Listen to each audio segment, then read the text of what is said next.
hold on. If this is going to turn on, we're going to have a real great day. Hey, how you doing? This is Brandon Buchanan. I know you know me. I'm streaming on a lot of places that I don't usually stream, whether that's my LinkedIn, my Facebook, my a lot of my regular accounts. I haven't started going back to Twitter yet. The day's gonna come that I return to Twitter. That's gonna be a glorious day. It's gonna be like General MacArthur. But in the meanwhile, and that might even be as soon as today. In the meanwhile, I want to talk about filmmaking. We've got a video making club on Discord, and really the basic idea is that anybody can make a movie. And we've talked about this for a while in our own groups. We've been working on filmmaking, both commercial projects and those more artistic and personal projects. We're not ready to share everything, but I would think that by the end of this year, you're going to see demos. You're going to see, and if you're a close fan of the Ghost Coast video universe, you know that we were working on, Kennedy Cooper and I, we were working on an audio drama called Psycho Venom, and we'd recruited actors from some of our favorite podcasts. And this was basically us trying to transition. We started out just doing podcasts. Now we wanted to do something that was a little more meaningful and a little more long form. And that kind of went great. But honestly, as we made it, it got bigger as we were making it and working on it and talking about it. And it became a little bit more than a radio drama. It became, well, you'll see in 2025, relatively early, what's going down in the Ghost Coast video universe. In the meanwhile, we're working on building a theater. It's going to be a miniature theater, and we're going to take it around town, let people look at it, and just like come into a venue near you, any kind of small business, we're going to have a beautiful handmade venue. And I'm not going to share all the details of that, but it's going to be real radical. You're going to love it. The theme, we're here at Little 5 Points now, typically, and as this is going to be a long show probably, but I'm definitely going to hit the road and talk to a few of these vendors and get some viewpoints from them. We're talking about scary movies. We're talking about how you can make a scary movie. We're also going to talk about the elements that go into making a scary movie. And it's going to be a real good time. Kick back, relax, pace yourself.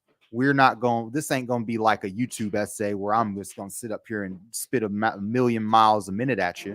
But what I am going to do is talk to you. We're going to have guests coming through all day and all night. We're going to be talking about filmmaking, people's favorite Halloween films, their favorite horror films in general. And we really want to get into the idea. And I didn't make a big old script today, but you don't need a big script to understand this idea. Anyone can make video. Even if you have a shitty camera, even if you have shitty mic, even if you live somewhere weird and you think nobody wants to see it. When we talk about filmmaking, it's really what really makes movies really cool is that and we got real construction of sets and film. I mean, we're here in the middle of the Atlanta film industry here, so there's always stuff going on. As we talk about filmmaking, we're really talking about, and we're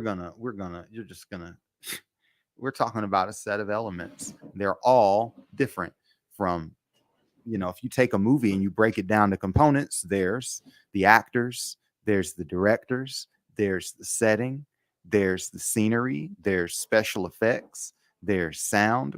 There's your idea.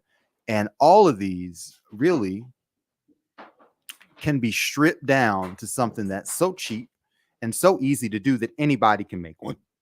At least that's my core premise.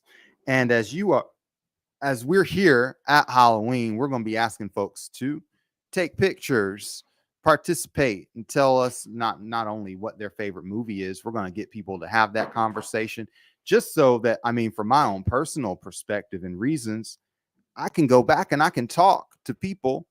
I can go look at, oh yeah, I talked to Doug at the booth, 5 months ago, and he said he liked Cape Fear or The Ring. Now, months later, we've got something that we can watch and talk about and analyze. Really, one of the reasons why I love people's playlists and hearing their favorites is that I can look at that movie and I can look at each of those components and I can learn a little bit something about the taste of the folks that I'm working with, you know? Uh, that's pretty cool. Anybody can do this. We're going to break it down into 5 different activities that you can do. And these are stuff like framing, it's stuff like shadows, it's stuff like special effects, it's stuff like sound. You get the idea. And I've got 5 of these that I'm going to walk you through. And I really did them within about 50 feet of my location. When you're taking these pictures, and there's anything from with filmmaking, you don't really have to have a live subject. Tell you that again. You don't really have to have a live subject. And for these pictures and these videos, and we're gonna try to get you to tune in through a tool called Video Ask. And literally, they're making the Video Ask right now. But people are going to be able to participate. And honestly, if you're watching this, and you might not even be at Little Five Points for Halloween. But what's really cool is you can do this wherever you're at. I mean, we're going to make just a few basic camera angles or pictures. And even if you're an influencer from somewhere that's nowhere near Atlanta, or if you are bored and depressed in your room, maybe your real life is like a scary movie. I promise you that when we're done talking, you'll be able to say, oh, a scary movie isn't so scary. It's these lists of elements, and it's going to be a lot easier for you. So that's the plan for today. We're going to, we're going to talk about just filmmaking and the fact that anyone can make a movie. If you go to our website, we're going to have a little landing page here. We're going to ask you to join. We're going to ask you to really take a part, be a part of the magic that happens here. Let's pull it up here. And I'm going to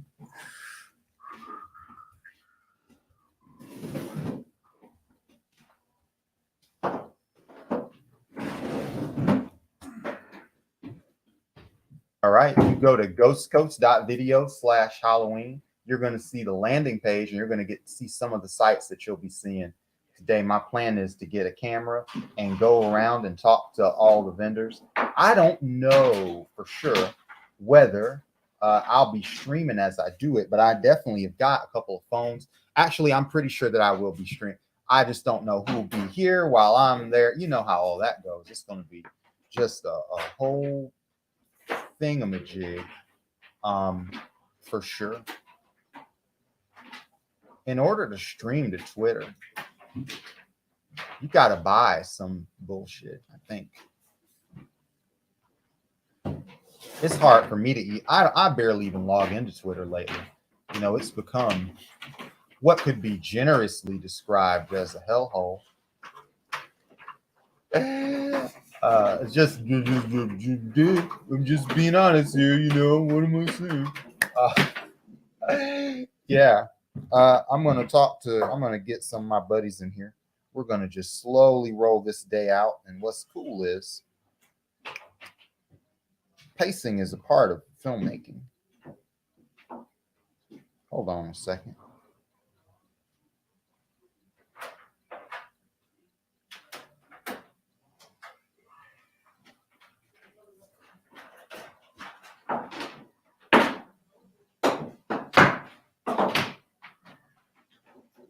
All right.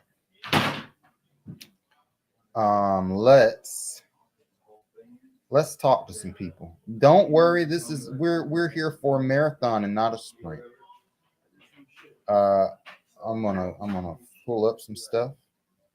I want to get a URL here so that people can see it, they can watch it, and if you're watching us you can watch on Ghost Coast Video, you can watch on Mixed Deity Media Cafe, you can watch on my LinkedIn, you can watch on Twitter. I mean, honestly, your options are kind of unlimited. Let's talk about filmmaking.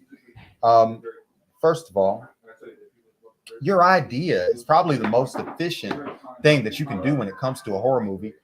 You know, how many movies have you watched that have all kinds of production value? They have every production value in the world, and the core idea of it just sucks. That happens all the time. I've been watching some stuff on the Disney Channel that is capital N, not capital G good. And it blows your mind when you think of all of the money, the cash that's spent, and nobody really thought about basics of storytelling. What is the act structure of this? What is happening in this story? Who is this person? What are they doing and why are they doing it? Take your time and really think about your idea, because a good idea means, first of all, when we talk about making anything, when we ask somebody, why haven't you made a movie yet? Well, the answer probably is not that you don't have an eye for film. And one of the big things that I'm going to do while we're here at this video is I'm going to prove to you without a shadow of a doubt that you do have an eye for film, and that these compositions that go into making a picture that affects your mind, these are not things that are mysterious. These are not things that are magical. These things are not the limited domain of a few really talented people. And I don't think it's ever been that way. When you really think about the entire history of filmmaking, it's not a long history. They only started making movies like 100 years ago.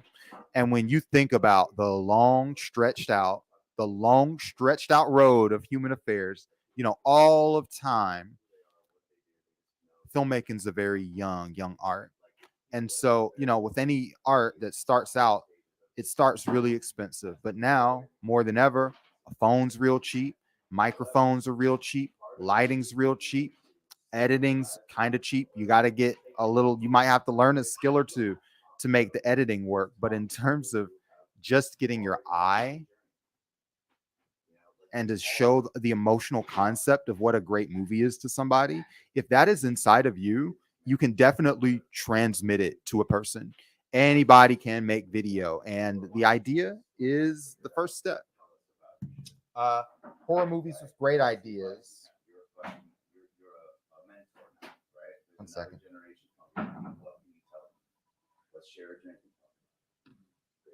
Let's talk about some horror movies with good concepts. Did you guys like Get Out? All strong concept. You only need to watch the trailer. What about even Us? You see somebody doing all this, you get freaked out, you get scared. That is a thing where the idea just carried it. Have you seen the movie A Quiet Place? By the way, wherever you are, you can comment and you can tell me about your favorite movie. Does it just have a great idea, or did it really work more because of the execution? What about the Babadook? This is like a kid's monster that comes to life. This is kind of interesting. It's something where if you just describe it, there's something weird going on. And really, when you're creating a story, you really want a premise that creates questions. You want somebody that's in a situation that's so weird, so interesting, so you name it. It's so interesting that a person has to watch and see what comes next. And obviously, whenever we think of any movie, the storyline is the most important.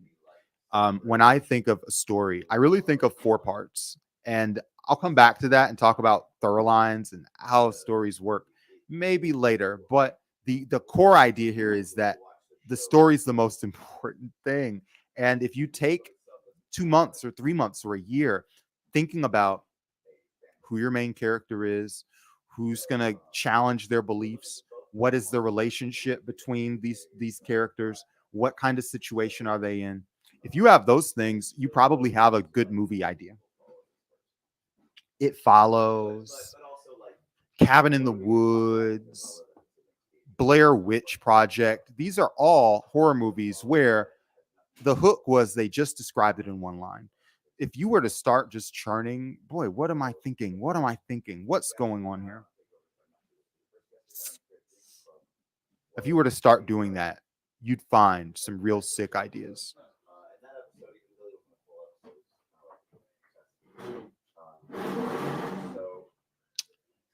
I think when you talk about storytelling, the goal here is whether you're making a scary movie, whether you're making a haha funny movie, whether you're making just something in the meantime, you really want to design for impact.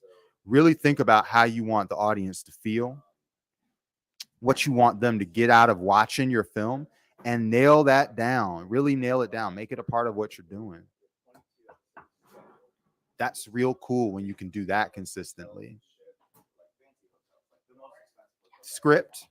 Script is where an idea meets reality. And you guys know I talked to Julius about the movie Safe that they were working on. When it comes to the script, well, I guess we're here in Thorough Line Zone. We're in Thorough Line Zone now. We talked about those 4 storylines, right? I want you to imagine like a soldier, and the soldier is in a trench. He's in a war. He's got his gun out. This is clearly a main character. If he's at a war, he's shooting. But as he's fighting this war, another soldier pops out from behind the trench. His face is covered in blood. He looks like a nightmare. He looks crazy. And he says, "Hey, stop where you're going. Turn the hell around right now." That's conflict. And all we saw was these are just 2 people. And what they want is opposed. And now you've got questions. Why? What's happening? What's going on? So you've got what's going to happen to the soldier. Who is this friend and what's his deal? That's 2 questions. And what's going to happen in the battle? That means you have 4 different things going on in your story that you can juggle. And from a storytelling perspective, a good movie does this. A good movie will have these 4 storylines and will touch them in some detail. Bad movies cheat. And if you're telling a horror movie, you really need to think about before we even break out the camera, the equipment, get the script the way that you want it. Really lock the heck in. There are so many movies that it's like, man, you guys should have fixed this in the script. If you take an extra couple of months and write down what you're saying and what your movie means, it's really good. It means a lot. What about a horror movie? How do you script a horror movie? You really, first of all, you think about, we're going to talk about budgeting in a minute because that really has an impact on the kinds of spooks that you can do. Um, and if you're here, you're watching on LinkedIn, if you're watching on Facebook, if you're watching on Twitch, wherever you're watching, hello, welcome. I hope that you're enjoying the Halloween vibes. I hope that you are getting into the mood for spooky season. The Little 5 Points Halloween Festival is right now. It's happening. And so we're live from that festival. It's the high point of the year, and Ghost Coast Video is a sponsor of this festival, and we're members of the Little 5 Points Business Association. If you want to really tap into the culture here at Little 5 Points, why not be a volunteer? You can go to Little 5 Points, l5pbiz.com/volunteer, and they'll send you something. And really, if you live in Atlanta and you just want to volunteer with me at events, you can definitely talk to me. Go to ghostcoast.video/Halloween-invitation, and that'll take you right to, it'll take you to the Discord. You might as well just go to ghostcoast.video/Discord. And we're making this Discord is going to be the home of an in real life theater. And we'll be having it's going to be so sick. Yeah, just do it. So budget is probably the next thing to talk about. Whenever you think about making a movie, the budget is obviously something. Have you guys seen Terrifier 3? Holy crap. So Terrifier 3, these Terrifier movies are micro budget films. And really, this guy made Terrifier 1 for $50,000, which sounds like a huge amount for like a person that's making a thing. But if you're a filmmaker, can I explain to you that $50,000 is not very much money, especially when you think of the crew, the staff, the human beings, the lighting, the editing. There are so many people that go into making a movie. When you pay them, when you get them focused and locked in and you make a film, it's kind of expensive. But horror If you're into making a movie, a scary movie is probably the way you want to go. Scary movies, I've got less lighting. Scary movies, they're less expensive. Scary movies, they're less of a pain in the butt. Um, and when you think about breakout movies, like, oh, this guy had the breakout hit of the year. This guy had the breakout year. That is probably somebody that made a horror movie.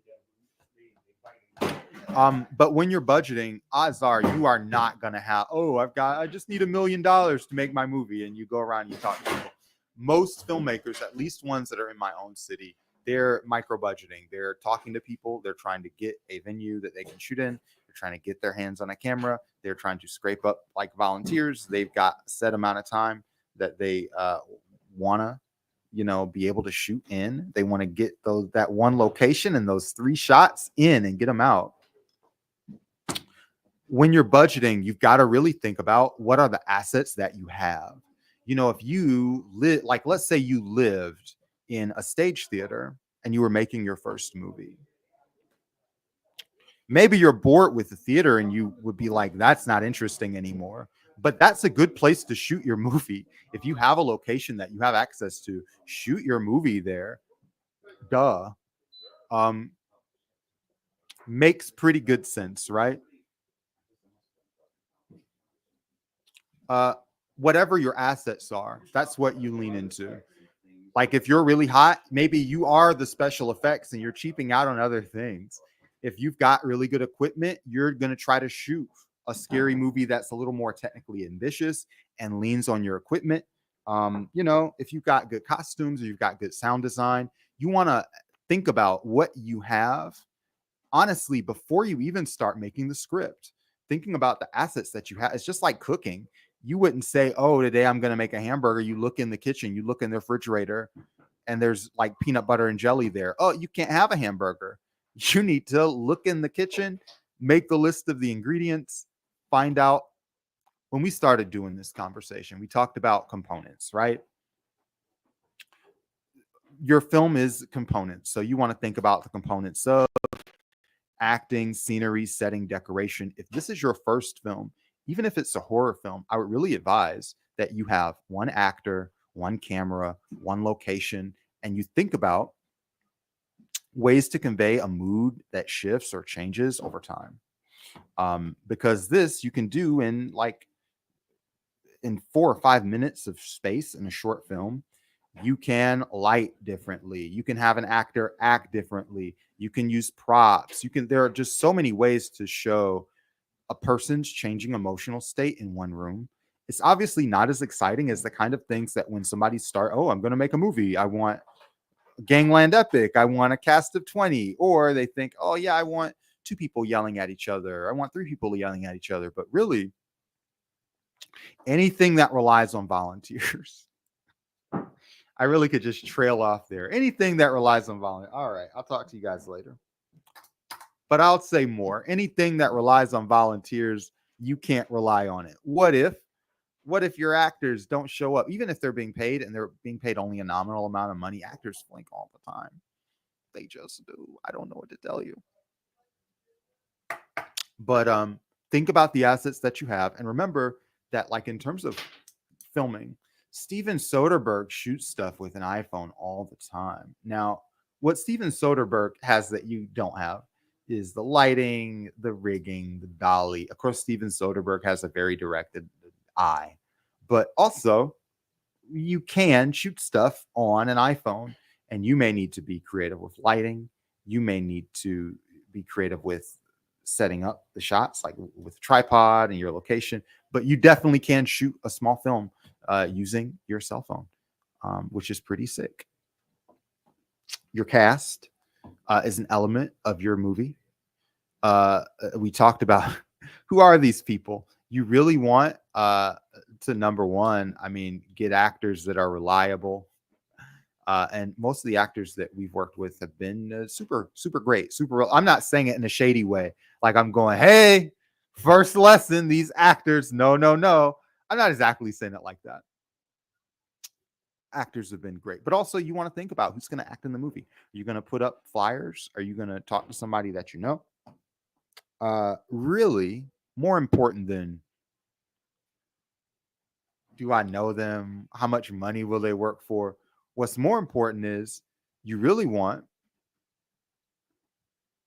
actors that know their role, actors that are enthusiastic about the story, actors that are enthusiastic not just because a movie would be cool to be in, but that they have some thoughts about the character relationships. They have some thoughts about the monster. They just have some kind of personal stake in what's going on. That's always cool. If you have that, you're doing good. And honestly, you should have that from everybody. If you are writing the movie, you should get that from the director. If you are making the movie in one way, you should have that from the whole crew and everybody that's involved. Because if you have people that really believe in the project that you're making, it makes a big difference. I remember talking to y'all about this project we're working on. Still can't give all the details, but we talked about the premise with the team, and people were clapping.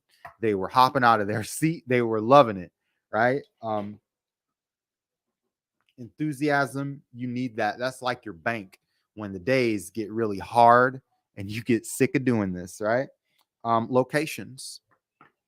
Your locations are definitely an element. We talked a little bit about like if you have a location, use it, but also the locations that you use are pretty like the locations that you use are pretty useful. Think about dark rooms that you've got access to, especially you're making a horror movie. Think about dark areas that you have access to. Think about places that you have access to where a person can comfortably raise their voice and scream. Like, I probably wouldn't shoot a scene where a person's getting tortured to death here because there's just kids walking by. But however, you get on a back street, you get in the woods, you get on a family property, and then you break out a $2 knife and a little ketchup and you start screaming. You go crazy. Churches, backyards, the woods. I've seen some really good music videos that were shot in the woods. Joya Bravo shot a music video just hanging out in the woods, good framing. Did some shots that were like in the woods in the back behind the director's house.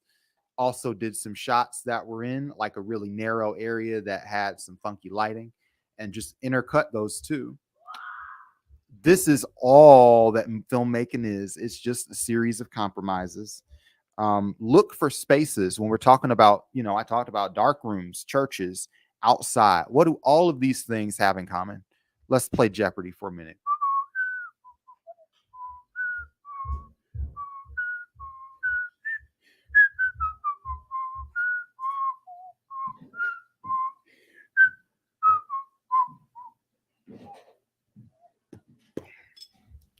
What do these locations all have in common? They are places with predictable lighting. When you're in a church, you know where the light's going to be. If you're outside in the woods, you know based on the time of day where the light's going to be. If you're in a little property you control, you also know what the lighting is going to be. If the lighting is not reacting in the way that you want it when you set up to shoot, completely changes the vibe of what you're working on, especially if you're working on something that's supposed to be scary, right? One of our challenges, and we're going to have this broken up. This might be by tomorrow. It might be sooner. As soon as I might take a break here and we might come back on. I'm not sure exactly, but we're going to have a challenge. Now, I've recorded all of these challenges and stuff, but I got to put it in the software so that you can use it and interact with it. But shadow is one of these challenges. Wherever you are, if you're in a place that's well lit, if you take something small and put it somewhere dark and fill the frame with it, it's like what happened that suddenly this place that I thought I understood.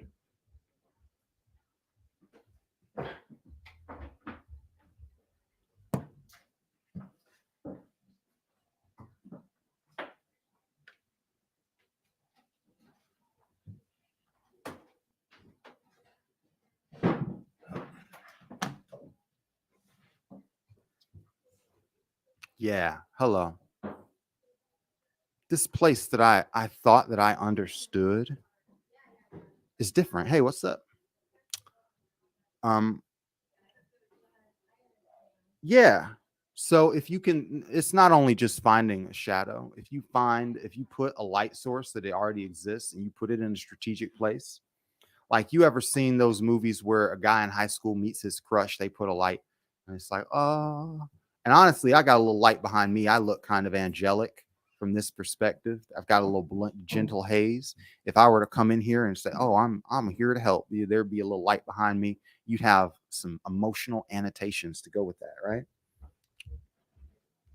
And you know, a lot of the time with film, a lot of the time you're just experimenting with lighting. Can I block lighting out? Can I let lighting in? And look, I'm gonna see if this works. It might not. Not really. There's just too much light. I look like a goofball. All right.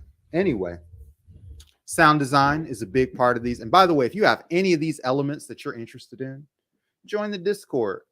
Join the Discord because we've got these topics. We're gonna talk about them all year through the lens of movies. Today we're talking about horror movies, but honestly, just any kind of budget filmmaking.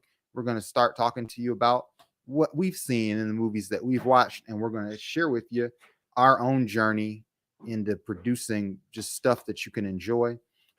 If you know us, you know we've spent a lot of time doing video production for nonprofits, activating people, and really what's cool about that is when we talk about like getting someone to sign up, reply to emails, go to meetings, like really become a member of a community. We did some of this for groups like Detroit Action. You know, we'd make a video about getting out the vote, find ways for people to respond, then publish those in a single video that has nice clips of the person interspersed with the testimonials from the people that work there. It's really nice. Um, sound design. Sound design. Let's talk about sound design. A lot of the time, you have a movie where it's like, all right, listen, there's just no money. There's no money for the actors. There's no money for the lighting. There's no money for a lot of this. But can we create a vibe? And honestly, even if your movie does a bad job at a lot of other things, you can smartly design sound so that people are like, well, the movie, I don't know, but I like the way that it sounded. Um, when I think about music in a movie, and by the way, if you're here and you can put in the comments your favorite movie soundtrack, your favorite horror scene that uses music in a really memorable way. But when I think about sound, it's not just a great soundtrack, although that rocks. It's also like really great scenes. Good sound can enhance a scene a lot and add a little je ne sais quoi, a little, you know, dum dum. You know, if you're watching Jaws, you hear that doo dum, doo dum, doo dum, and you're like, what's going on? Psycho. I'm not going to sing every song from a horror movie. Is not a good use of time. But if you just think of any time where a movie's going crazy, they can even fake you out with it. And modern movies do this all the time. If you remember, I think It Follows did this. They go do do do do do do, and then nothing happens, and they just want to make sure that you're.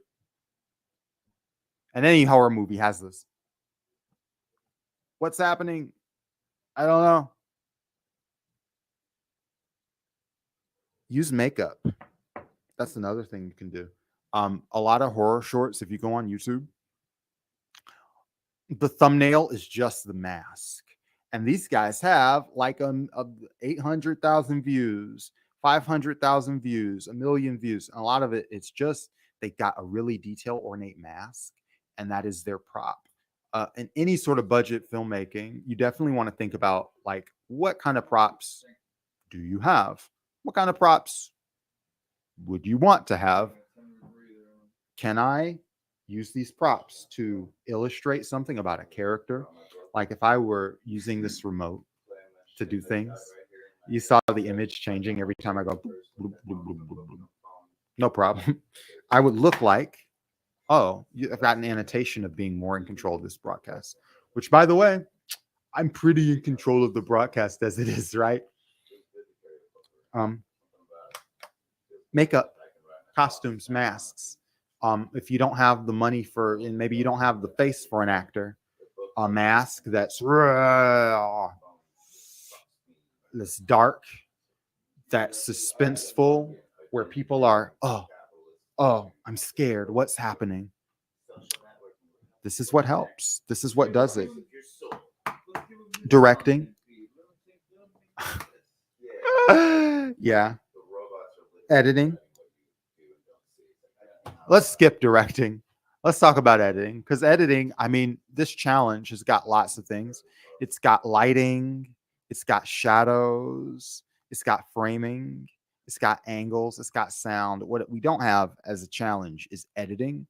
And the reason for that is editing is brutal. It sucks. You see mistakes, and your job is to turn human work into dramatic work.